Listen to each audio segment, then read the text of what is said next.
Hi everyone, welcome to Ramanujan classes. I am Shekhar sir presenting today's video lecture on the topic of composition of inverse trigonometrical function and trigonometric function under the topic of inverse trigonometrical function. In this video lecture, I will discuss following topic. At first, function and inverse of a function. After that, condition for invertibility of a function. Then, domain and range of inverse trigonometrical function. After that, composition of a function and its inverse. Then, composition of inverse trigonometrical function and trigonometrical function. And last, some practice question based on this topic. तो चलिए इस video lecture को start करते हैं। ठीक है, तो सबसे पहले हम लोग ये जान लेते हैं कि आखिर फंक्शन किसको बोलते हैं। If A and B are two non empty sets then a rule f which associates each and every element of A, याद रखिए each and every elements of A with यहां unique element of B, then such rule is called function. ठीक है, चलिए अब यहां देखिए कि ए सेट ए के ईच एंड एवरी एलिमेंट जो बी के साथ एसोसिएट हो रहे हैं, तो इसके जितने जो एलिमेंट हैं उसको हम लोग डोमेन कहते हैं। ठीक है, हाँ, इस फंक्शन को, ये जो एफ फंक्शन है, इसको सिंबॉलिकली हम लोग ऐसे रिप्रेजेंट करते हैं। एफ यहाँ फंक्शन का नेम हो गया और यहाँ from A to B, f is a rule, यानी f is a function which associates each and every element of set A with unique element of set B. ठीक है, तो यहाँ ये डोमेन हो गया। सेट ए के जितने जो एलिमेंट्स होंगे, ईच एंड एवरी एलिमेंट, वो होगा डोमेन। और जिससे एसोसिएट है सेट बी के एलिमेंट्स, जिससे एसोसिएटेड है, याद रखिए अगर सपोज कर लीजिए यहां अगर u हो और u किसी के साथ एसोसिएट नहीं हो रहा है, तो उस केस में u रेंज नहीं होगा। ठीक है, तो जिसके साथ एसोसिएटेड है उसी के कलेक्शन को हम रेंज बोलेंगे, अदरवाइज वो रेंज में नहीं आएगा। ठीक है, और इसका कोडोमेन, तो PQRST, इस B के जितने जो मेंबर होंगे उन सबको कोडोमेन कहा जाता है। ठीक है, चलिए अब हम लोग जान लेते हैं कि आखिर किसी फंक्शन के इन्वर्स को हम कैसे डिफाइन करते हैं। तो यहाँ देखिए एक फंक्शन था फ्रॉम ए टू बी। अब ये एक रूल है, ए के एलिमेंट को बी के साथ एसोसिएट कर रहा है, तो इसी के रिवर्स रूल को जो बी के एलिमेंट को ए के साथ एसोसिएट करेगा, तो इसी रूल को हम फंक्शन एफ का इनवर्स बोलेंगे। ठीक है, तो इसको हम लोग डिफाइन कर लेते हैं क्या, कि if F is a function from A to B is 1 1 and on 2। तो इनवर्स को डिफाइन करने के लिए सबसे पहले वो फंक्शन, बेसिक क्राइटेरिया है कि वो 1 1 और ऑन 2 होना चाहिए, तभी उसका इनवर्स एग्जिस्ट करेगा, अदरवाइज एग्जिस्ट नहीं करेगा। ठीक है, तो यहां जो आप देख रहे हैं ये एरो डायग्राम, ये आपका 1 1 एंड ऑन 2 का है। तो if a function F A to B is 1 1 and on 2, then a rule which associates each element of B with unique element of A, then such rule is called inverse of function F. और इस function को जो inverse है, इसको हम लोग symbolically represent करते हैं f inverse from B to A. याद रखिए यहां देखिए एफ है फ्रॉम ए टू बी और इसका इनवर्स होगा बी टू ए। ठीक है, अब एफ इनवर्स का अगर हम लोग डोमेन देखें, तो डोमेन चूंकि ये बी के एलिमेंट को ए के साथ एसोसिएट कर रहा है, तो इस फंक्शन का इनपुट हो गया बी के एलिमेंट, तो बी के जितने जो एलिमेंट होगा वो डोमेन होगा एफ इनवर्स का। अब रेंज जिसके साथ एसोसिएटेड है, यानी ए के एलिमेंट के साथ ये एसोसिएटेड है, तो ये हो गया रेंज और यही इसका कोडोमेन हो गया। ठीक है, तो मेरे ख्याल से एफ इनवर्स का बेसिक आपको नॉलेज हो गया होगा। अब चलते हैं, ये जान लेते हैं कि आखिर क्या कंडीशन है कि कोई भी फंक्शन का इन्वर्स एग्जिस्ट करता है। ठीक है, तो condition for invertibility of a function. ठीक है, तो सबसे पहले कोई भी फंक्शन तभी इन्वर्टिबल होगा, मीन्स उसका इन्वर्स तभी एग्जिस्ट कर सकता है जब वो फंक्शन 1 1 एंड ऑन टू होना चाहिए। अगर वो सर 1 1 और ऑन टू नहीं है, दैट इज मैनी वन है या फिर इनटू है, तो उसका इन्वर्स एग्जिस्ट नहीं करेगा। ठीक है, अब हम लोग यहां बात कर लेते हैं कि ट्रिग्नोमेट्रिकल फंक्शन नॉन इन्वर्टिबल है। क्यों नॉन इन्वर्टिबल है? क्योंकि ये एक मैनी वन फंक्शन है। तो सर मैनी वन फंक्शन कैसे है? तो आप जैसा कि जान रहे हैं कि मैनी वन फंक्शन को चेक करने का क्राइटेरिया क्या है। तो सपोज कर लीजिए कि हमने कोई एक ट्रिग्नोमेट्रिकल फंक्शन साइन ले लिया, तो साइन का ग्राफ इस तरह का होता है। अब आप क्या कर सकते हैं कि एक्स एक्सिस के पैरेलल एक लाइन ड्रॉ करिए। एक्स एक्सिस के लाइन अगर हमने एक्स एक्सिस के पैरेलल एक हमने लाइन ड्रॉ किया, तो ये लाइन जो पैरेलल लाइन है मोर देन 1 पॉइंट पर इस ग्राफ को इंटरसेक्ट करता है। इसका मतलब ये हुआ कि ये लाइन एक सिंगल वैल्यू के लिए कई सारे इसके इनपुट होंगे। ठीक है, कई सारे, यानी इस साइड से अगर हम ऐसे लिखें तो यहां से देखिए, यहां ए बी सी इन सब का सेम रिजल्ट होगा। तो इधर हो गया मैनी और इधर हो गया 1, तो ये इसीलिए इसका नाम हो गया मैनी वन। ठीक है, फॉर मोर देन 1 वैल्यू के लिए एक सिंगल वैल्यू हमें मिल रहा है, तो इसका टेस्ट एक पैरेलल लाइन से होता है। ठीक है, तो अब आपको क्लियर हो गया होगा कि ट्रिग्नोमेट्रिकल फंक्शन, सर ये तो साइन है, तो कॉस का भी वैसा ही होता है, टैन का भी वैसा ही होता है, कॉट, कॉसेक, सेक, ये सब ट्रिग्नोमेट्रिकल फंक्शन है, ये सब के सब मैनी वन फंक्शन है। ठीक है, तो अब ट्रिग्नोमेट्रिकल फंक्शन एक मैनी वन फंक्शन है, तो इसका इन्वर्स एग्जिस्ट नहीं करता है, तो इसलिए ये नॉन इन्वर्टिबल है।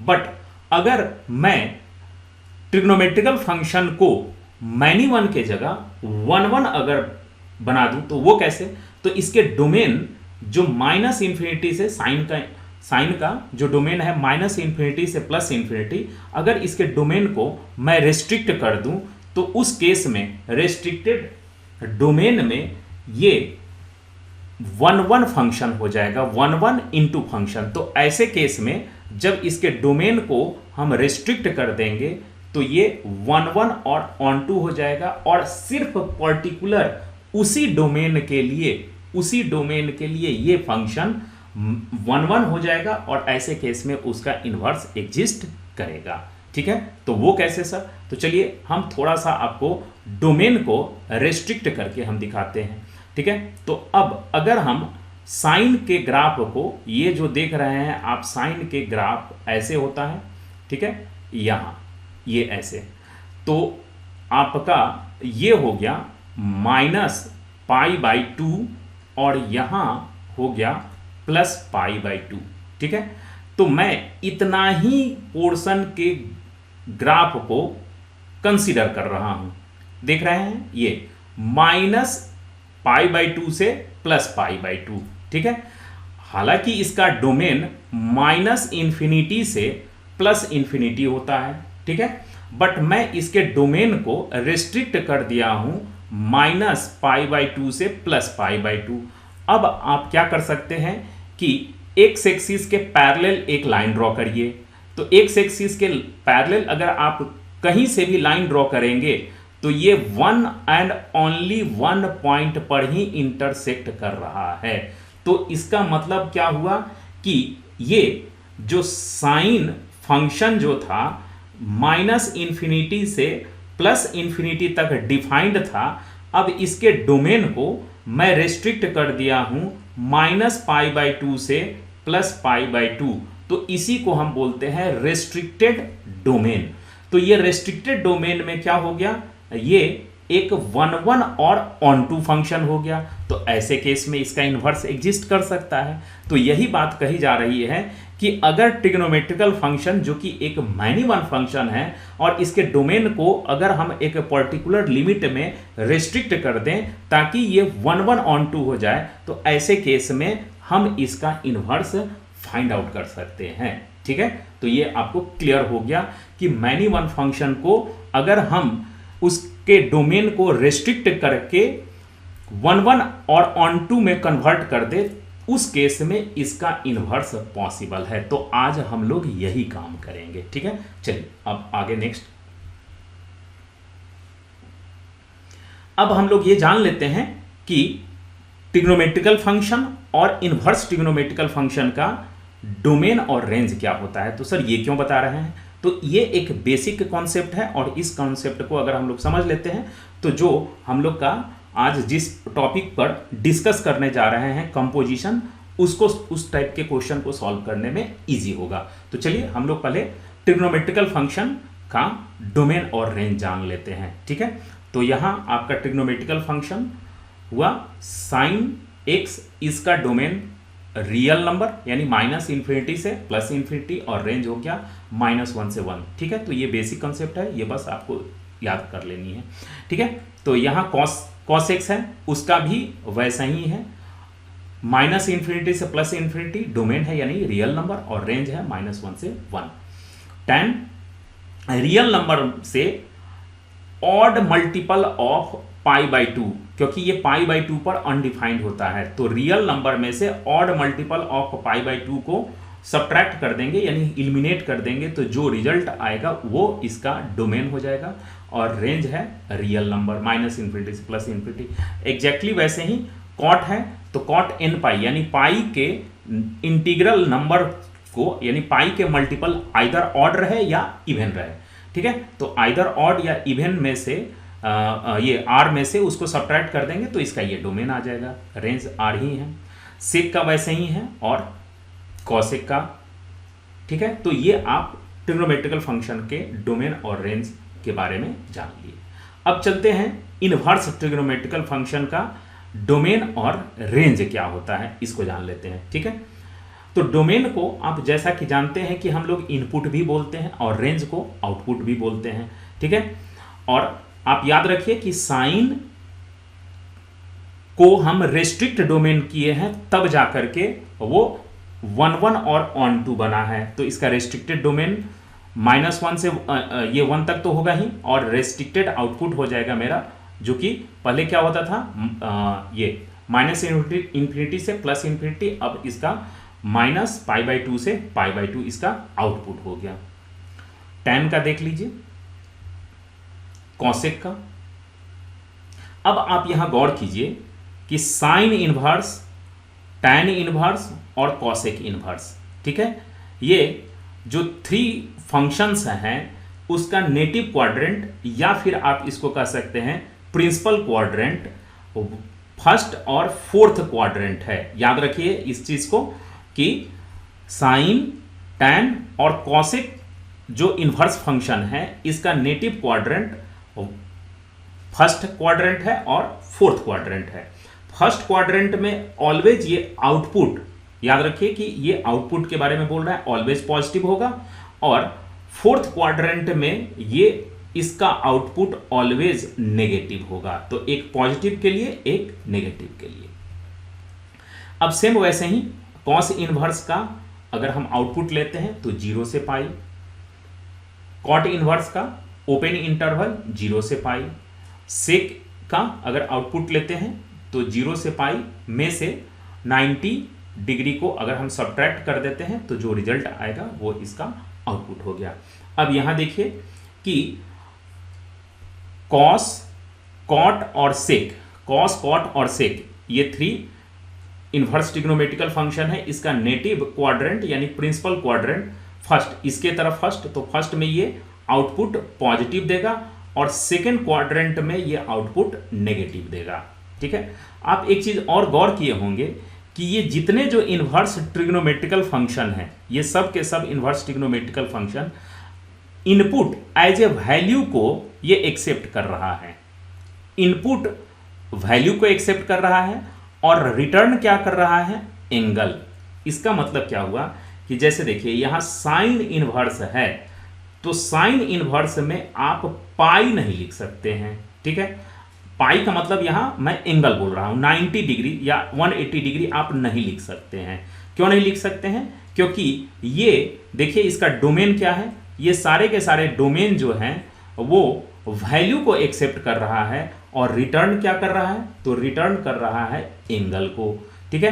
तो ये sine inverse, tan inverse, cot inverse, कोई भी इनवर्स ट्रिग्नोमेट्रिकल फंक्शन होगा तो इसमें इनपुट आप वैल्यू करेंगे, ठीक है, और जो रिजल्ट आएगा वो एंगल आएगा, π/2, π/3, 180 डिग्री या समथिंग समथिंग इस टाइप से आपको एंगल। तो यही बात कही जा रही है कि अब अगर हम लोग साइन की बात कर लेते हैं तो ये साइन फंक्शन क्या होता है, ऑलवेज एंगल को एज ए इनपुट एक्सेप्ट करता है और वैल्यू को रिटर्न करता है। जस्ट इसका अपोजिट है, ठीक है। क्यों? क्योंकि ये साइन का इनवर्स साइन इनवर्स है, इनवर्स फंक्शन है, ठीक है। तो ये आपको क्लियर हो गया, ठीक है। तो इस चीज को याद रखिएगा कि साइन इनवर्स या कोई भी inverse trigonometrical function always value को एक्सेप्ट करता है और एंगल रिटर्न करता है।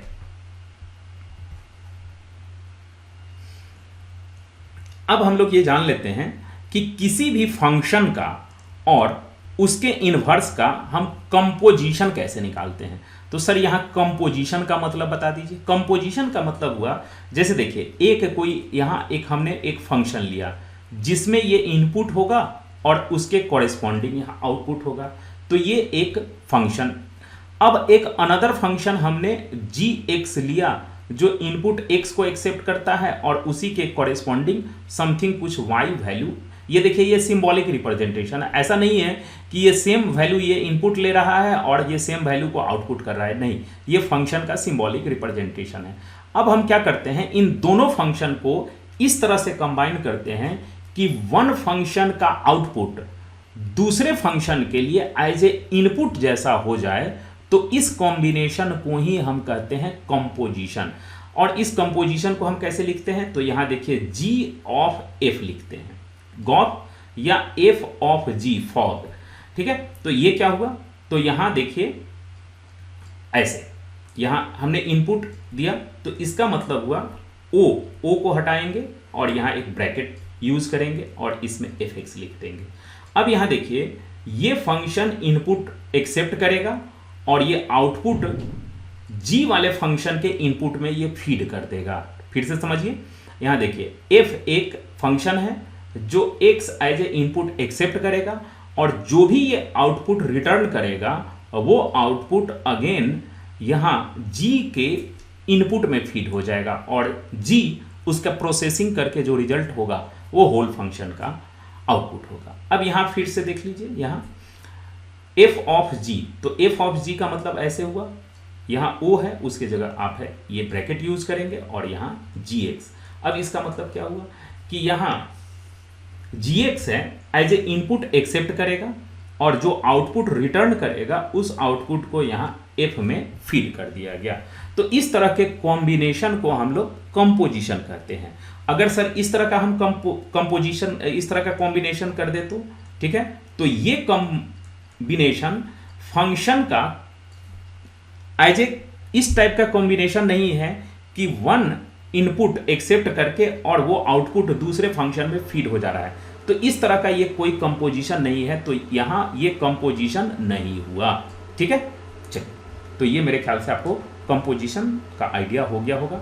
ठीक है, तो यहां आप देखिए कंपोजिशन को हम कैसे डिफाइन करते हैं। तो f from a to b एक कोई फंक्शन है और इसी फंक्शन का inverse f inverse from b to a है। तो इन दोनों के कंपोजिशन को हम इस तरह से रिप्रेजेंट करते हैं, f इनवर्स ऑफ f, यानी यहाँ से देखिए ये a से b और फिर b से a। तो एक हमने सिंगल फंक्शन चूज कर लिया जो कि कंपोजिशन है फंक्शन f का और f इनवर्स का। तो ये टू फंक्शन को एज ए सिंगल फंक्शन जैसा अगर हम यहाँ ट्रीट करेंगे तो ये चीज हो गया। ठीक है, अब देखिए f इनवर्स ऑफ f, यहाँ f इनवर्स ऑफ f है, तो इस फंक्शन का इनपुट क्या हो गया, तो इनपुट a के मेंबर हो गए और आउटपुट क्या हो गया, तो ए के ही मेंबर हो गया। यहाँ देख लीजिए, इनपुट ए से एक्सेप्ट करेगा और आउटपुट ए में देगा। ठीक उसी तरह से अगर हम एफ ऑफ एफ इनवर्स अगर हम कंपोजिशन करें तब उस केस में क्या होगा, तो उस केस में देख लीजिए, ये बी से वैल्यू को एक्सेप्ट करेगा और वैल्यू को रिटर्न कहाँ करेगा, तो बी में ही रिटर्न करेगा। तो इसी को हम लोग कहते हैं कंपोजिशन ऑफ इनवर्स फंक्शन और फंक्शन, या composition of function and it's inverse. ठीक है, तो ये हुआ इनवर्स एंड फंक्शन का कंपोजिशन और ये हुआ फंक्शन एंड इट्स इनवर्स का कंपोजिशन। ठीक है, तो ये आपका हो गया। हाँ, अब इसमें हम लोग को गौर करने वाली क्या बात है कि यहाँ देखिए, ये जितने जो इनवर्स फंक्शन का कंपोजिशन होता है फंक्शन के साथ, तो जो इनपुट एक्सेप्ट करेगा, याद रखिए कि वही आउटपुट को भी रिटर्न करेगा। यहाँ भी देखिए, जो इनपुट एक्सेप्ट कर रहा है वही आउटपुट रिटर्न कर रहा है, बट ये आउटपुट रेंज ऑफ आउटपुट, ये हुआ आउटपुट फंक्शन, तो आउटपुट फंक्शन के रेंज से मैच करना चाहिए। अब यहाँ आउटपुट फंक्शन कौन हुआ, तो एफ इनवर्स आउटपुट फंक्शन है, तो ये जो रिटर्न करेगा वो रेंज ऑफ आउटपुट फंक्शन के रेंज ऑफ आउटपुट फंक्शन यानी रेंज ऑफ इनवर्स फंक्शन के रिटर्न करेगा। तो यहाँ हम लोग का कंडीशन है, ये कब आखिर किसी भी कंपोजिशन फंक्शन को हम तब हम कर सकते हैं जब, यहाँ देखिए इसकी बात अगर हम कर लेते हैं, तो जो डोमेन है वही रेंज है, यानी इनपुट फंक्शन ये हो गया इनपुट, तो इनपुट फंक्शन का डोमेन ये हुआ इनपुट फंक्शन और ये मेरा आउटपुट फंक्शन। तो इनपुट फंक्शन का यहाँ देखिए डोमेन और यहाँ आउटपुट फंक्शन का रेंज सेम होना चाहिए। तो वही लिखा हुआ है कि इनपुट फंक्शन का डोमेन और आउटपुट फंक्शन का रेंज ये अगर इक्वल हो जाए तभी उसका कंपोजिशन हो सकता है। तो यहाँ आप देख लीजिए, एफ इनवर्स ऑफ एफ के लिए इनपुट फंक्शन का डोमेन और आउटपुट फंक्शन का रेंज सेम है। यहाँ देखिए, एफ ऑफ एफ इनवर्स के लिए इनपुट फंक्शन ये हो गया, तो इनपुट फंक्शन का डोमेन और ये आउटपुट फंक्शन है, तो इसका रेंज सेम हो गया। तो ऐसे केस में इसका कंपोजिशन पॉसिबल है। ठीक है, चलिए अब हम लोग देखते हैं कुछ एग्जाम्पल से इसको क्लियर करते हैं।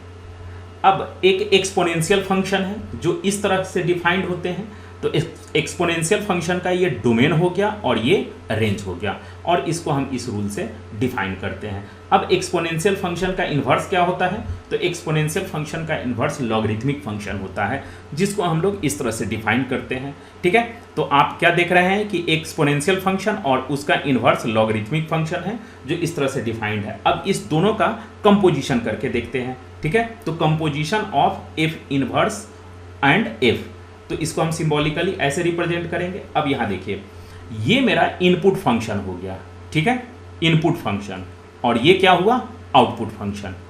तो इनपुट फंक्शन का हम डोमेन चेक कर लेते हैं। तो इनपुट फंक्शन का डोमेन देखिए, ये डोमेन हो गया इनपुट फंक्शन का डोमेन, और यहाँ मेरा आउटपुट फंक्शन है, ये आउटपुट फंक्शन है एफ इनवर्स, तो एफ इनवर्स का रेंज देख लीजिए।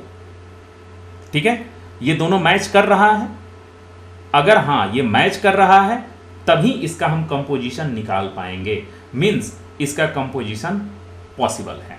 ठीक है, और ये कहाँ से कहाँ, तो यहाँ देख लीजिए, ये मेरा इनपुट फंक्शन का डोमेन था आर, ये देखिए आर, और ये आउटपुट फंक्शन का डोमेन रेंज, तो ये रेंज। तो ये अब न्यू फंक्शन जो हो गया एफ इनवर्स ऑफ एफ, ये डिफाइंड हो जाएगा आर टू आर, यानी real number two real number. ठीक है, अब यहाँ से देखिए, ये इनपुट फंक्शन है, इनपुट फंक्शन x को एक्सेप्ट करेगा, आउटपुट रिटर्न करेगा, ये आउटपुट लॉग के साथ फीड होगा और फिर से रिटर्न x हो जाएगा, और ये x देखिए इससे बिलोंग कर रहा है। अब हम चेक कर लेते हैं कि क्या f of f inverse exist करता है। चलिए देख लेते हैं f ऑफ f इनवर्स। तो यहाँ देखिए, ये इनपुट फंक्शन है, अब इनपुट फंक्शन का ये हो गया मेरा डोमेन। ठीक है, इसको क्लियर करके फिर से बता रहे हैं, यहाँ मेरा इनपुट फंक्शन है, तो इनपुट फंक्शन का ये डोमेन देख लीजिए। ये मेरा आउटपुट फंक्शन है, तो आउटपुट फंक्शन का यहाँ रेंज देख लीजिए। ठीक है, तो इनपुट फंक्शन का डोमेन और आउटपुट फंक्शन का रेंज ये मैच कर रहा है, तो इसका कंपोजिशन पॉसिबल है और इसका कंपोजिशन इस तरह से हो गया। ये मेरे ख्याल से क्लियर हो गया। अब चलिए एक और एग्जांपल से हम इसको समझते हैं। वो कैसा एग्जांपल है? तो ऐसा जिसमें अगर इनपुट फंक्शन का डोमेन और आउटपुट फंक्शन के रेंज इक्वल ना होता, तब वहां रेस्ट्रिक्टेड डोमेन अप्लाई करेंगे। फॉर एग्जांपल ले लेते हैं स्क्वायर फंक्शन, ठीक है। तो स्क्वायर फंक्शन आप जानते ही हैं R2 R+ में डिफाइंड होता है। अब इसका इन्वर्स होता है स्क्वायर रूट फंक्शन, ठीक है। तो स्क्वायर रूट फंक्शन हमने R+ से R+ में इस तरह से डिफाइंड होता है। अब आप यहाँ थोड़ा गौर कीजिएगा कि हम कंपोजिशन हम निकाल रहे हैं F एंड F इनवर्स। तो ये मेरा इनपुट हो गया, इनपुट फंक्शन, ठीक है। यहाँ देखिए ये मेरा इनपुट फंक्शन हो गया, इनपुट, और ये मेरा आउटपुट फंक्शन हो गया, ठीक है। तो इनपुट फंक्शन का डोमेन चेक करते हैं, तो इनपुट फंक्शन का डोमेन, और ये आउटपुट फंक्शन यहाँ है, तो इस आउटपुट फंक्शन का रेंज चेक कर लेते हैं। देखिए ये दोनों मैच कर गया, इसका मतलब इसका कंपोजिशन एग्जिस्ट करेगा, ठीक है। और इसका कंपोजिशन इस तरह से निकल गया X। अब वापस से ये चेक करते हैं कि क्या F इनवर्स एंड F का कंपोजिशन पॉसिबल है, ठीक है। चलिए चेक करते हैं।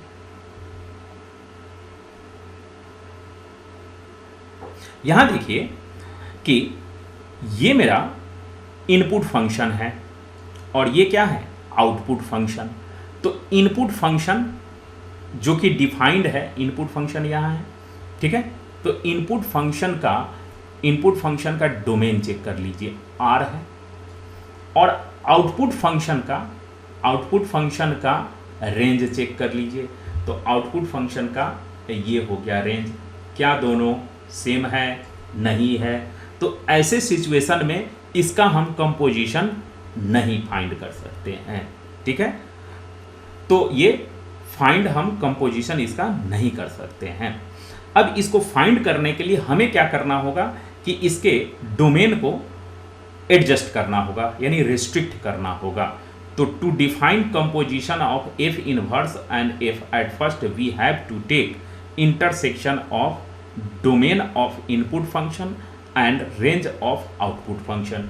तो इन दोनों के डोमेन और रेंज को हमने इंटरसेक्शन लिया तो R+ आ गया, ठीक है। तो अब अगर R+ इसका डोमेन और रेंज हो जाएगा तो ऐसे कंडीशन में हम इसके कंपोजिशन को डिफाइन कर सकते हैं, ठीक है। तो अब इसका कंपोजिशन पॉसिबल है, ठीक है। यहां से यहां तक मेरे ख्याल से आपको क्लियर हो। अब चलते हैं composition of inverse trigonometrical function and trigonometrical function के बारे में जानने के लिए, जो कि मेरा यही मेन टॉपिक है।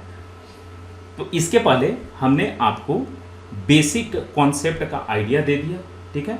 अब यहाँ वही बेसिक कॉन्सेप्ट को यहाँ हम लोग अप्लाई करेंगे, किसमें? तो composition of inverse trigonometrical function and trigonometrical function में इसको हम अप्लाई करेंगे। अब फॉर एग्जांपल ले लीजिए, यहाँ देखिए साइन फंक्शन एक ट्रिग्नोमेट्रिकल फंक्शन है। ये डिफाइंड होता है R से -1 से 1 के में। अब इसके इनवर्स को हम चेक कर लेते हैं, तो इसका इनवर्स देख लीजिए यहाँ से यहाँ। अब इसका हम कंपोजिशन निकालने जा रहे हैं, तो किसका? इसका और इसका। तो यहाँ ये F जो हुआ यानी साइन X इनपुट फंक्शन है और ये क्या है? मेरा आउटपुट फंक्शन है। तो इनपुट फंक्शन का डोमेन देख लीजिए, ठीक है। इनपुट फंक्शन का डोमेन मेरा R है और आउटपुट फंक्शन ये है, ठीक है। तो आउटपुट फंक्शन का रेंज देख लीजिए, क्या ये दोनों इक्वल है? नहीं है। तो इसका हम कंपोजिशन नहीं निकाल सकते हैं। तो कंपोजिशन निकालने के लिए क्या करेंगे? इन दोनों का हम इंटरसेक्शन लेंगे, ठीक है। इंटरसेक्शन लेंगे तो देखिए, अगर हम इसका इंटरसेक्शन ले, किसका किसका? यहाँ R और क्लोज इंटरवल -π/2 से π/2 का अगर हम इंटरसेक्शन लेते हैं तो ये रिजल्ट आएगा। मीन्स अगर अगर इनपुट फंक्शन के डोमेन को रेस्ट्रिक्ट कर दे, ये आर को हम रेस्ट्रिक्ट करके -π/2 से +π/2 के बीच में लाते हैं, तो ऐसे केस में इसका कंपोजिशन पॉसिबल है।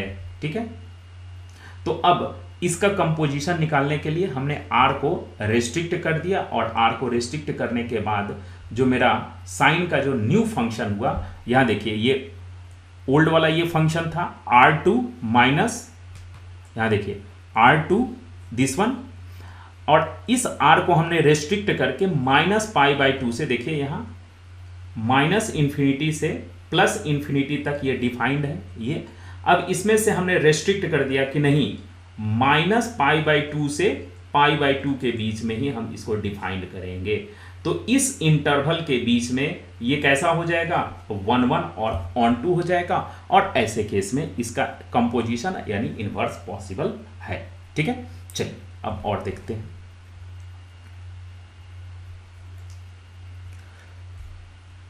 अब एक इसके कंपोजिशन को डिफाइन करने के पहले आपको एक और मैं बेसिक आइडिया दे रहा हूं। ठीक है, तो आप जान रहे हैं कि जितने भी ट्रिग्नोमेट्रिकल फंक्शन होता है वो फर्स्ट क्वाड्रेंट में पॉजिटिव होता है। इसको याद कैसे रखा जाता है, all sign tan cos.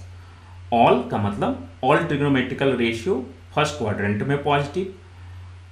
Sign इसका मतलब हुआ सेकेंड क्वाड्रेंट में साइन और साइन का रेसिप्रोकल कॉसेक, ये पॉजिटिव होगा। टैन थर्ड क्वाड्रेंट में टैन और उसका रेसिप्रोकल कॉट पॉजिटिव होगा।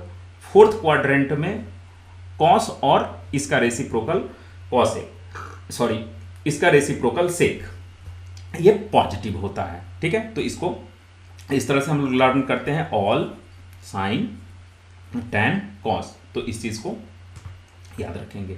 तो ये हुआ ट्रिग्नोमेट्रिकल फंक्शन। अब आते हैं इनवर्स ट्रिग्नोमेट्रिकल फंक्शन। तो जैसा कि हमने स्टार्टिंग में ही बताया था कि जिस समय हमने डोमेन और रेंज साइन इनवर्स का टैन इनवर्स का बता रहा था, तो उस समय हमने आपको बताया था कि साइन टैन और कॉसेक, साइन टैन और कॉसेक का नेटिव क्वाड्रेंट फर्स्ट क्वाड्रेंट और फोर्थ क्वाड्रेंट है। फर्स्ट क्वाड्रेंट के लिए ये हम इनवर्स की बात बता रहे हैं। ठीक है, और ये ट्रिग्नोमेट्रिकल फंक्शन की बात हो रही थी। ठीक है, ये इनवर्स ट्रिग्नोमेट्रिकल फंक्शन की बात है कि फर्स्ट और फोर्थ क्वाड्रेंट साइन टैन और कॉसेक इनवर्स का नेटिव या प्रिंसिपल क्वाड्रेंट होता है। इसमें फर्स्ट क्वाड्रेंट में पॉजिटिव रिटर्न होगा और फोर्थ क्वाड्रेंट में ये निगेटिव वैल्यू को रिटर्न करता है। ठीक है, चलिए, और कैसा रिटर्न करेगा, तो हमने आपको बताया था कि inverse trigonometrical function always value को एक्सेप्ट करता है और रिटर्न क्या करेगा, एंगल। तो अगर साइन में जो भी वैल्यू फर्स्ट क्वाड्रेंट का होगा, जो भी वैल्यू हम उसके डोमेन से एंटर करेंगे, तो वो जो रिटर्न करेगा वो पॉजिटिव थीटा, या फोर्थ क्वाड्रेंट का होगा तो नेगेटिव थीटा। ठीक है, चलिए, अब उसके बाद है यहां कॉसेक, कॉट और सेक, इसका प्रिंसिपल क्वाड्रेंट फर्स्ट क्वाड्रेंट और सेकेंड क्वाड्रेंट होता है। फर्स्ट क्वाड्रेंट और सेकेंड क्वाड्रेंट, जिसमें फर्स्ट क्वाड्रेंट में ये पॉजिटिव एंगल को रिटर्न करेगा और सेकेंड क्वाड्रेंट में ये नेगेटिव एंगल यानी सेकेंड क्वाड्रेंट का एंगल होता है। तो आप सेकेंड क्वाड्रेंट के एंगल को कैसे लिख सकते हैं, तो सेकेंड क्वाड्रेंट के एंगल को आप ऐसे लिख सकते हैं π/2 प्लस थीटा। ठीक है, बट यहाँ π/2 रिफरेंस नहीं लेना है। क्यों, क्योंकि π/2 का मल्टीपल अगर हम लेंगे तो ट्रिग्नोमेट्रिकल रेशियो को वो चेंज कर देता है। तो यहाँ रेफरेंस क्या लेंगे, यहाँ रेफरेंस लेंगे पाई। तो अगर पाई में से सम एंगल को मैं सब्ट्रैक्ट कर दूं, ठीक है, तो ये एंगल जो रिटर्न एंगल है वो सेकेंड क्वाड्रेंट का आ जाएगा। तो सेकेंड क्वाड्रेंट में ये इस तरह से वैल्यू को रिटर्न करेगा। ये क्लियर हो गया। ठीक है, चलिए अब नेक्स्ट।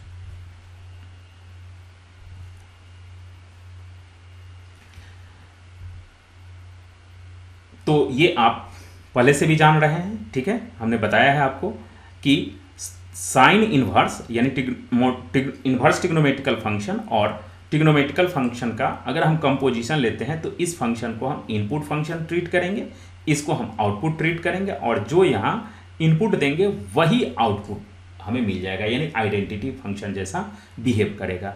इसको भी हम सिंबॉलिकली ऐसे लिख सकते हैं, ठीक है। ये मेरा इनपुट फंक्शन है, ये मेरा आउटपुट फंक्शन है। यहाँ हमने इनपुट दिया और वही इनपुट यहाँ हमें रिटर्न हो गया। यहाँ देख लीजिए, यहाँ x हमने इनपुट दिया, यहाँ x रिटर्न हो गया, ठीक है। अब अगर हम इसकी बात कर लेते हैं, ठीक है, क्या ये करेक्ट है, इसके अकॉर्डिंग आप देखेंगे कि अगर कोई टू फंक्शन का कंपोजिशन होता है जिसमें एक फंक्शन और एक दूसरा उसका इन्वर्स होता है, तो वो ऑलवेज आइडेंटिटी फंक्शन जैसा बिहेव करेगा। आइडेंटिटी फंक्शन का मतलब हुआ कि जो हमने इनपुट दिया और वही आउटपुट रिटर्न हो गया, तो उसको हम आइडेंटिटी फंक्शन कहते हैं। तो यहाँ देख लीजिए, इनपुट हमने x दिया और रिटर्न हो गया x, तो आइडेंटिटी फंक्शन। अब यहाँ देखिए, टू फंक्शन का कंपोजिशन है, इसमें से एक इन्वर्स है और एक फंक्शन है। इनपुट हमने ये दिया, यहाँ इनपुट वही रिटर्न हो जाना चाहिए, बट आपको एक कंडीशन और चेक करनी है, क्या ये जो आउटपुट रिटर्न हो रहा है वो आउटपुट फंक्शन, ये आउटपुट फंक्शन है, इस आउटपुट फंक्शन के रेंज के अंदर में है, जबकि आउटपुट फंक्शन यहाँ साइन इनवर्स है। इस साइन इनवर्स का आपका रेंज -π/2 से +π/2 के बीच में होता है, ठीक है। यहाँ तो क्या इसके रेंज इस लिमिट के अंदर है? नहीं है, ठीक है। तो ये स्टेप मेरा रॉन्ग हो जाएगा, ठीक। यहां तक क्लियर है? क्यों रॉन्ग हुआ? रूल के अकॉर्डिंग टू फंक्शन जिसमें से एक फंक्शन हो और एक उसका इन्वर्स हो, वो फंक्शन का अगर हम कंपोजिशन करते हैं तो जो हम इनपुट वैल्यू देंगे वही एज ए आउटपुट हो जाना चाहिए।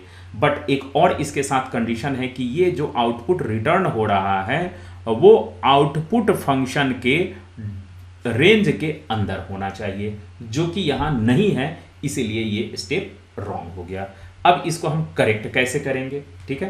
तो इसको करेक्ट करने के लिए यहाँ आप देख लीजिए, यहाँ जो इसमें एंगल है, इस एंगल को हमें पाई के मल्टीपल में, याद रखिएगा, पाई के मल्टीपल में ब्रेक करना है। तो पाई का या तो इवन मल्टीपल होगा या ऑड मल्टीपल होगा, ठीक है।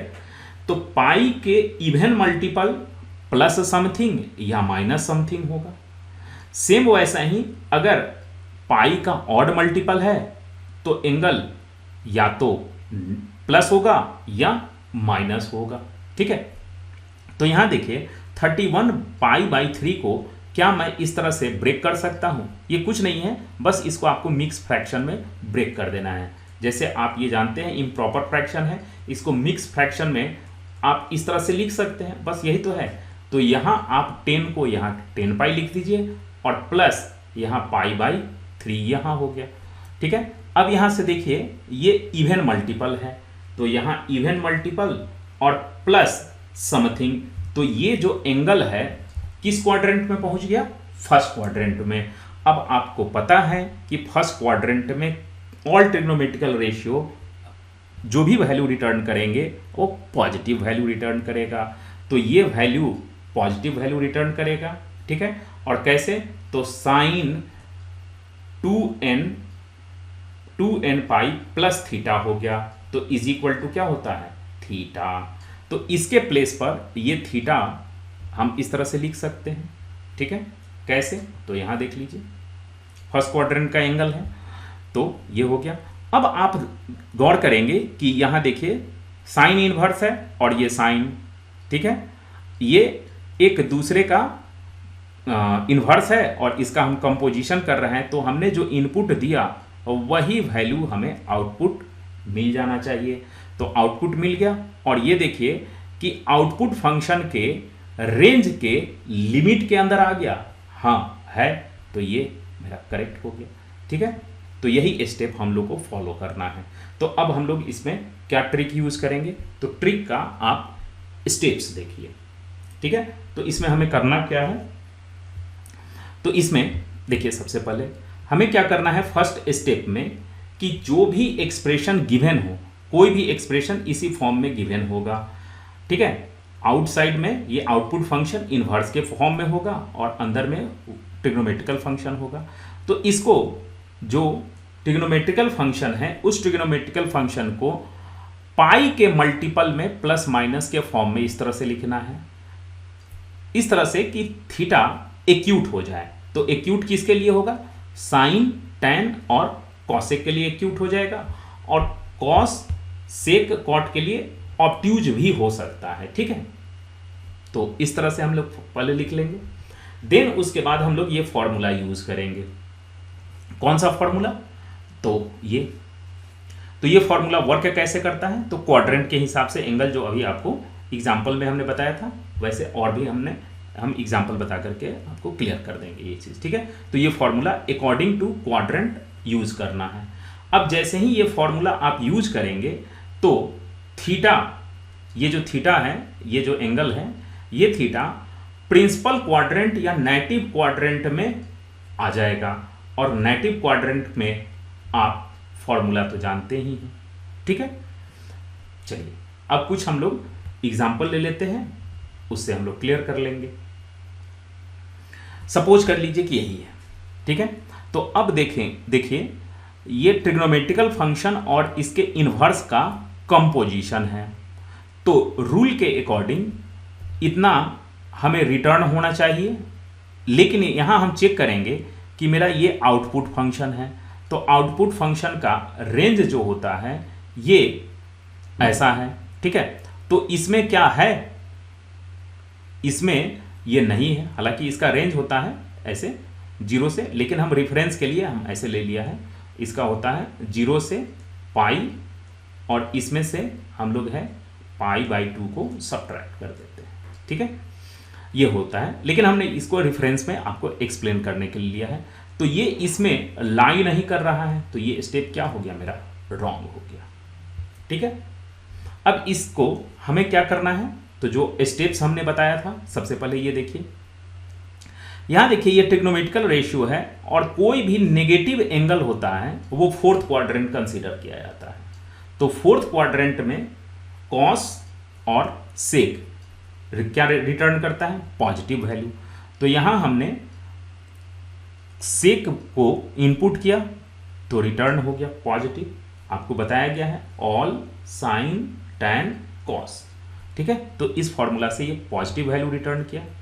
अब हमने जो सेकेंड स्टेप में हमने बताया था कि इसको, ये जो एंगल है ये पाई के ऑड या इवन मल्टीपल में आप ब्रेक कर दीजिए। तो हम पाई के इवन मल्टीपल में ब्रेक हुआ, और प्लस सम एंगल, ये रिमाइंडर एंगल बच गया। अब यहां से देखिए ये इवन मल्टीपल प्लस समथिंग है, तो इवन मल्टीपल प्लस समथिंग, इसका मतलब ये फर्स्ट क्वाड्रेंट का होगा। तो फर्स्ट क्वाड्रेंट में सारे वैल्यू क्या मिलेंगे? पॉजिटिव। तो ये यहाँ 30 डिग्री रिटर्न करेगा। अब ये 30 डिग्री आप देखिए कि 0 से पाई के बीच में लाई कर रहा है, बिल्कुल लाई कर रहा है, तो ये आपका करेक्ट हो गया। एक और एग्जांपल लेते हैं, यहां देख लीजिए, क्या हम इसको इस तरह से लिख पाएंगे? यहां अगर मैं इसको डायरेक्ट यहां लिखता कि -28 π/3, तो ये रॉन्ग हो जाता। क्यों?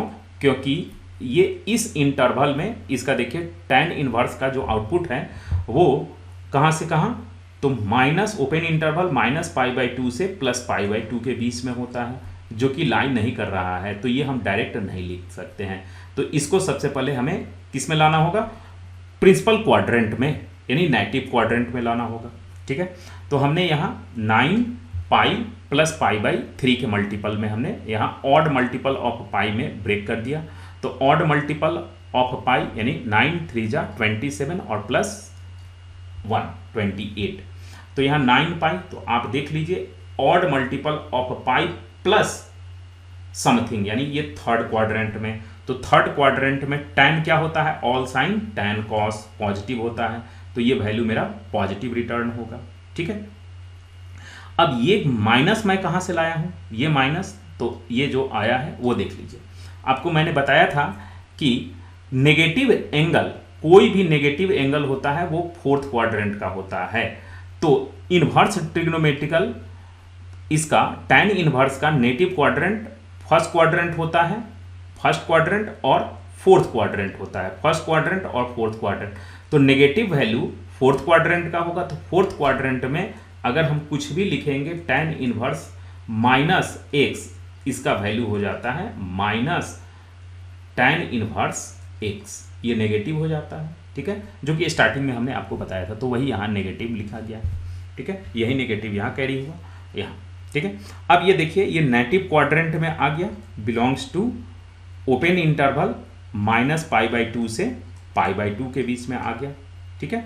तो अब इसको हम डायरेक्ट यहाँ इस तरह से हम लिख सकते हैं, ठीक है, और ये माइनस यहाँ हो गया। मेरे ख्याल से ये आपको क्लियर हो रहा होगा। अब चलिए यहाँ भी लिखते हैं। यहाँ सबसे पहले देखिए कॉट और यहाँ माइनस है, तो ये फोर्थ क्वाड्रेंट का है, तो फोर्थ क्वाड्रेंट में all sine tan cos, fourth quadrant में cos पॉजिटिव होता है, तो कॉट पॉजिटिव तो नहीं होगा, ठीक है, तो ये माइनस यहाँ हम लिख देंगे, ठीक है। यहाँ देखिए ये कॉट, ये यहाँ आ गया माइनस, ठीक है। अब देखिए ये कॉट जो एंगल है ये आपका यहाँ, तो इसके लिए मेरा सेकेंड क्वाड्रेंट और फर्स्ट क्वाड्रेंट ही नेगेटिव क्वाड्रेंट है, तो ये एंगल सेकेंड क्वाड्रेंट का है, तो सेकेंड क्वाड्रेंट यानी निगेटिव वैल्यू है, ये निगेटिव वैल्यू है, तो सेकेंड क्वाड्रेंट में ये जब एंगल रिटर्न करेगा वो पाई माइनस थीटा, तो यहाँ पाई हो गया और ये पूरा का पूरा एंगल हो गया। अब मैंने इस एंगल को वही पाई के इवन और ऑड मल्टीपल के फॉर्म में ब्रेक करना है, तो यहाँ ऑड मल्टीपल और प्लस समथिंग, तो यहाँ देखिए ये पाई का ऑड मल्टीपल है, पाई का यहाँ ऑड मल्टीपल होगा 2n + 1 और प्लस समथिंग, यानी ये थर्ड क्वाड्रेंट में चला गया। और थर्ड क्वाड्रेंट में आप जान रहे हैं कि ऑल साइन tan cos यानी tan पॉजिटिव होता है और cot उसका रेसिप्रोकल, ठीक है।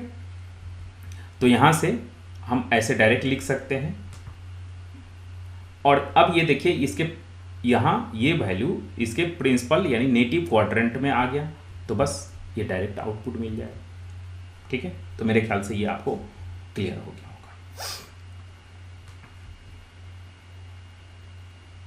एक और एग्जांपल ले लेते हैं। यहाँ क्या करेंगे, तो सबसे पहले आप देखिए कि ये एंगल नेगेटिव है यानी फोर्थ क्वाड्रेंट में, कॉस फोर्थ क्वाड्रेंट में क्या होता है पॉजिटिव, तो ये वैल्यू मेरा पॉजिटिव हो गया, ठीक है।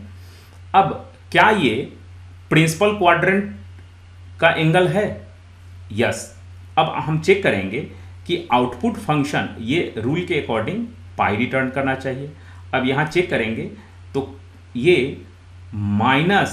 ये 0 से पाई है, ठीक है। और यहाँ देखिए ये क्लोज इंटरवल है, इसका मतलब ये नेगेटिव क्वाड्रेंट का एंगल है, तो इसके लिए किसी भी तरह का हमें कोई मॉडिफिकेशन करने की ज़रूरत नहीं है, ये डायरेक्ट वैल्यू मेरा आ जाएगा, ठीक है।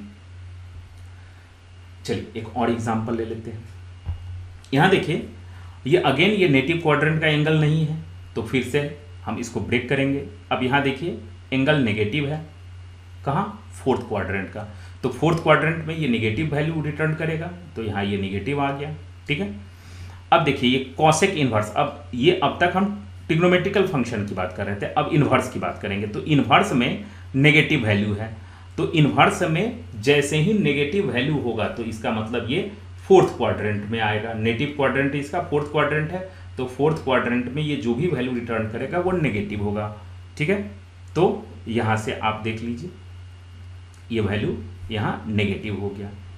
अब इसके बाद यहाँ से देखिए 33 π/4 को हमने ब्रेक कर दिया, तो even multiple of plus something, even multiple of pi plus something, तो यहाँ इवन मल्टीपल है और पाई plus something means first quadrant, तो फर्स्ट क्वाड्रेंट में सारे के सारे पॉजिटिव वैल्यू रिटर्न करेंगे और यहाँ ये पॉजिटिव वैल्यू आ गया, ठीक है। तो इसका डायरेक्ट आंसर आ गया।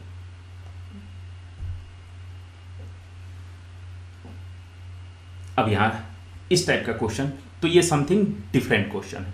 अब आप क्वेश्चन कर सकते हैं कि सर कॉस का जो इनपुट होता है वो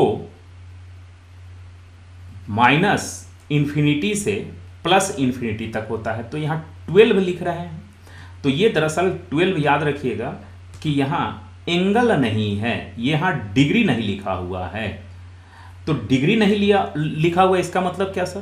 तो आप ट्रिग्नोमेट्रिकल फंक्शन ऑलवेज एंगल को एक्सेप्ट करता है, तो ये इसका मतलब 12 क्या है? क्या सर 12 डिग्री है? नहीं, 12 डिग्री नहीं है। अगर 12 डिग्री होता तो यहाँ डिग्री का सिंबल लिखा हुआ रहता, ठीक है। तो ये है क्या? तो ये दरअसल 12 रेडियन है, ठीक है, 12 रेडियन है। तो इस टाइप के क्वेश्चन ट्रिकी क्वेश्चन होते हैं, इसको हम लोग कैसे सॉल्व करते हैं तो अब आप देख लीजिए। तो हमें ये अप्रॉक्सीमेट कैलकुलेट करना होगा कि 12 पाई के कितने मल्टीपल के आसपास है, ठीक है। तो पाई का यहाँ वैल्यू आप जान रहे हैं, पाई का अप्रॉक्सीमेट वैल्यू 3.14 होता है, ठीक है, 3.14। तो अगर हम यहाँ 2 पाई करते हैं तो यहाँ 6.28 हो जाएगा, तो अभी भी 6 है, ठीक है। सेम वैसा ही अगर हम यहाँ 4 पाई करें तब, ठीक है, तो 4 पाई करेंगे तो यहाँ हो जाएगा 12.5656।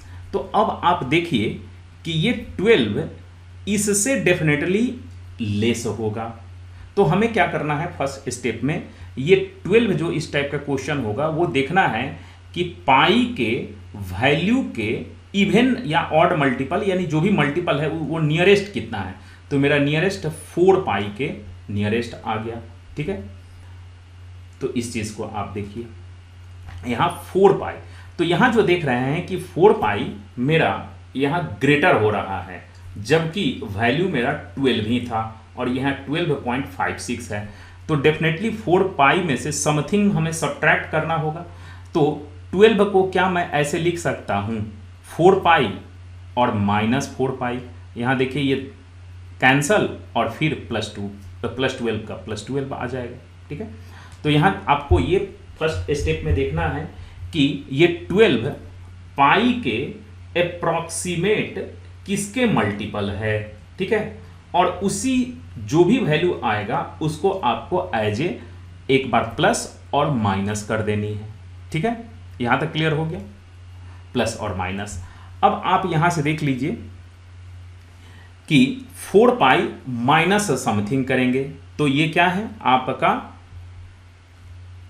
Even multiple of pi. Even multiple आपको यहां बताया था मैंने 2n पाई, तो इवन मल्टीपल माइनस समथिंग, ठीक है, इवन मल्टीपल माइनस समथिंग, यानी ये कौन सा क्वाड्रेंट हो गया, 4th क्वाड्रेंट।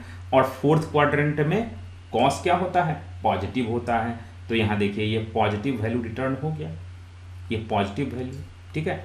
अब ये जो आपका इनपुट है वो इसके रेंज में आ गया है, कहां से कहां, तो 0 से पाई के बीच में आ गया है, ठीक है। तो ये डायरेक्ट यही वैल्यू रिटर्न हो जाएगा। यहां तक मेरे ख्याल से आपको क्लियर हो गया होगा। एक और एग्जांपल देखते हैं, यहां देखिए। अब सबसे पहले यहां देखिए कि ये रेडियन में एंगल है और ये एंगल क्या है, नेगेटिव है, तो नेगेटिव एंगल 4th क्वाड्रेंट। तो 4th क्वाड्रेंट में ऑल साइन 10 कॉस, कॉस सिर्फ पॉजिटिव होता है बाकी नेगेटिव होता है, तो यहाँ वैल्यू आपका सबसे पहले नेगेटिव हो गया। यहाँ तक क्लियर है, ठीक है। अब कॉसेक इनवर्स में ये नेगेटिव वैल्यू इनपुट है, मीन्स ये 4th क्वाड्रेंट में चला जाएगा। तो 4th क्वाड्रेंट इसका नेटिव क्वाड्रेंट यानी नेगेटिव है, तो यहाँ माइनस हमें लिखना पड़ेगा, ठीक है। अब यहाँ 9 है। अब यहाँ से हम लोग स्टार्ट करते हैं। अब देखते हैं कि 9 अप्रॉक्सीमेट किसके, पाई के कितना मल्टीपल के नियर अबाउट है, तो 3 पाई के नियर अबाउट है। तो क्या 3 पाई से ये लेस है या ग्रेटर है, तो डेफिनेटली ये वैल्यू लेस है, ठीक है। तो 3 पाई माइनस समथिंग करेंगे, ठीक है। तो 3 पाई एक बार हम ऐड कर दिए और एक बार सब्ट्रैक्ट कर दिए, बस यही काम करना है आपको, ठीक है। यहां से आप देख लीजिए। अब यहां आप जान रहे हैं कि ये ऑड मल्टीपल होता है, 2n+1 पाई और माइनस समथिंग, तो माइनस समथिंग इसका मतलब 2nd क्वाड्रेंट में, तो ये एंगल किस में चला गया, 2nd क्वाड्रेंट में। तो 2nd क्वाड्रेंट में ऑल साइन यानी साइन और उसका रेसिप्रोकल कॉसेक क्या होता है, पॉजिटिव होता है। तो यहां ये पॉजिटिव वैल्यू डायरेक्ट रिटर्न हो गया, क्लियर हो गया। तो यहां आपका ऑलरेडी माइनस लगा हुआ था, तो यहां नेगेटिव वैल्यू है। अब उसके बाद यहां ये वैल्यू आपका सेकेंड क्वाड्रेंट का है, तो सेकेंड क्वाड्रेंट में कॉसेक क्या होता है, पॉजिटिव, तो ये पॉजिटिव वैल्यू रिटर्न करेगा, तो यहाँ आपका माइनस। तो इस तरह से यहाँ आपका रिजल्ट हो गया 9 माइनस 3 पाई। ठीक है, यहाँ तक मेरे ख्याल से आपको क्लियर हो गया होगा। चलिए तो एक और एग्जांपल से देख लेते हैं। यहाँ देखिए tan इनवर्स tan -6 है, तो इसको हम कैसे सॉल्व करेंगे। तो यहाँ देखिए ये एंगल नेगेटिव है, यानी फोर्थ क्वाड्रेंट में, तो फोर्थ क्वाड्रेंट में tan क्या होता है, नेगेटिव, तो नेगेटिव लिख दिया। ठीक है, अब यहाँ से देखिए tan इनवर्स का जो इनपुट है वो नेगेटिव है, इसका मतलब फोर्थ क्वाड्रेंट में, तो फोर्थ क्वाड्रेंट में इनवर्स की बात कर रहे हैं, तो फोर्थ क्वाड्रेंट में tan inverse -x is equal to minus tan inverse x होता है।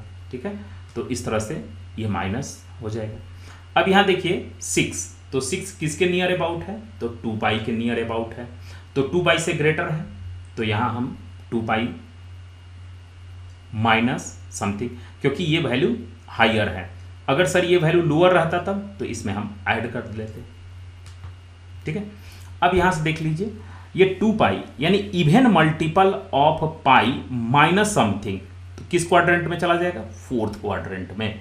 ठीक है, तो फोर्थ क्वाड्रेंट में tan का वैल्यू इटसेल्फ नेगेटिव होता है, तो यहाँ हमने ये एक नेगेटिव साइन लगा दिया।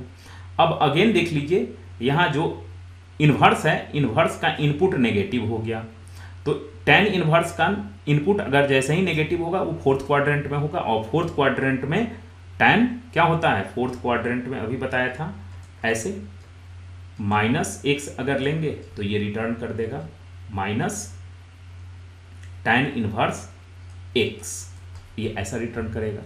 तो ये जो माइनस है ये बाहर आएगा तो इसके साथ प्लस हो जाएगा। अब ये एंगल मेरा एक्यूट एंगल हो गया, तो ऐसे केस में ये डायरेक्ट रिटर्न हो जाएगा। ठीक है, एक और लास्ट एग्जांपल ले लेते हैं।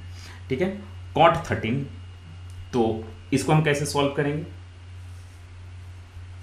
तो यहां देख लीजिए यहां 13 4 पाई के लेस है, 4 पाई के नियर अबाउट है, बट 13 से वैल्यू ये लेस है, तो हम क्या करेंगे यहाँ 4 पाई प्लस, अब यहाँ 4 पाई हमने ऐड किया है तो 4 पाई को हम सब्ट्रैक्ट कर देंगे, बस यही काम करना है आपको। ठीक है, एक वैल्यू को ऐड कीजिए, दूसरे को सब्ट्रैक्ट कीजिए। यहाँ भी देख लीजिए हमने इसको ऐड किया था तो यहाँ हमें सब्ट्रैक्ट करना पड़ा था, और बाकी ये 13 एज इट इज रहेगा।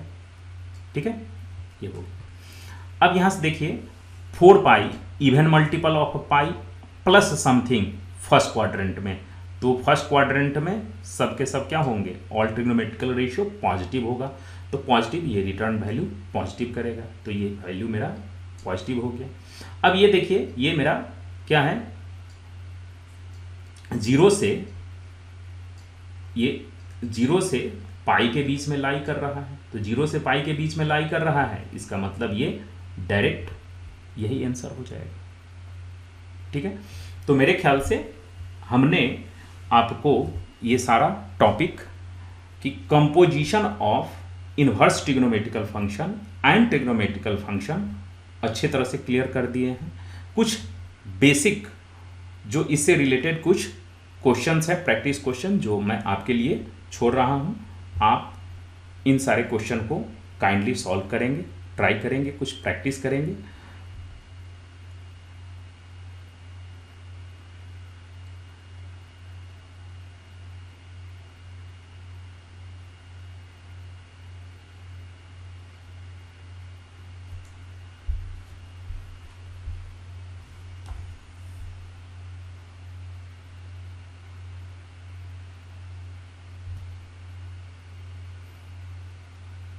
चलिए तो आज की परिचर्चा यहीं तक रखते हैं। I think this video lecture is helpful. If it is helpful then please like and share to all your friend, and if you are new on this channel then please subscribe। ठीक है, तो चलिए यहीं तक रखते हैं, फिर next video lecture में मिलते हैं, तब तक जय हिंद।